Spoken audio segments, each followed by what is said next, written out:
Et bonjour à tous, aujourd'hui on va continuer encore un dernier extrait sur la fameuse histoire de l'Oxycontin et de Purdue Pharma, pour continuer à faire prendre conscience à un maximum de monde, donc partager ses connaissances, faire prendre conscience à un maximum qu'il y a énormément de corruption dans le domaine de la santé juste pour une histoire de fric. Et là je vous laisse avec un extrait qui illustre les pratiques de Big Pharma, et en l'occurrence ici spécifiquement le cas Purdue Pharma, pour faire passer et approuver un de ces médicaments, sans que ce soit fait de manière à prendre en compte la santé et le bien-être du patient. Dans cet extrait, on est dans les bureaux de la FDA, donc la Food and Drug Administration, qui est l'organisme américain de régulation des médicaments. Et je vous laisse avec l'extrait que je commente après. Alors, il paraît que tu vois quelqu'un? Il est content que tu portes une arme et que t'enfonces des portes? Ouais, ça lui plaît assez. Eh ben, c'est vraiment une perle rare. Mais tout ça, c'est fini, vu que t'as été transféré à la division. J'ai pas été transférée. Je m'intéresse à l'Oxycontin. Je crois savoir que son agrément contenait une mention disant qu'il était moins addictif que d'autres opiacés. C'est inhabituel. C'était une première.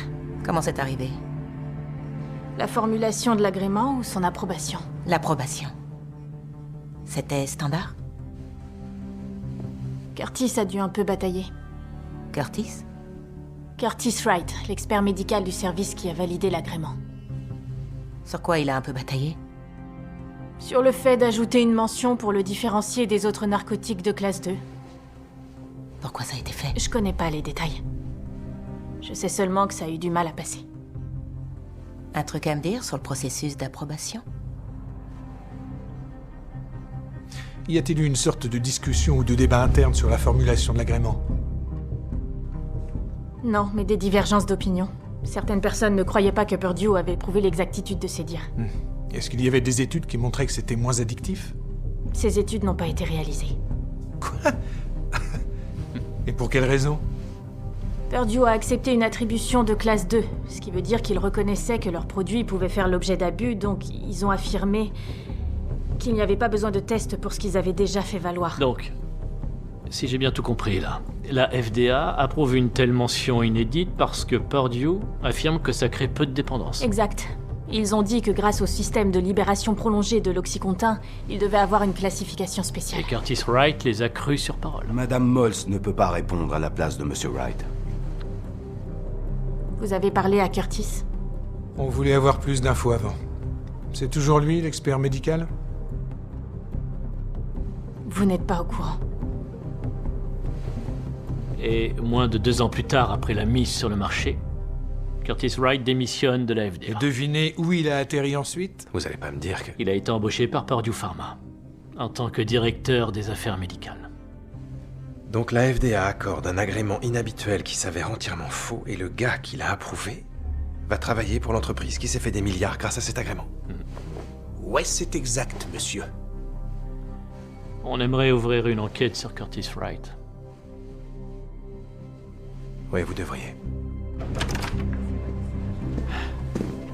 Il a l'air déterminé à agir. Pour l'instant, on verra comment le ministère de la Justice va prendre ça. Tu crois que cet agent de la DEA avait raison? La direction va nous demander de laisser tomber? Ça me surprendrait pas.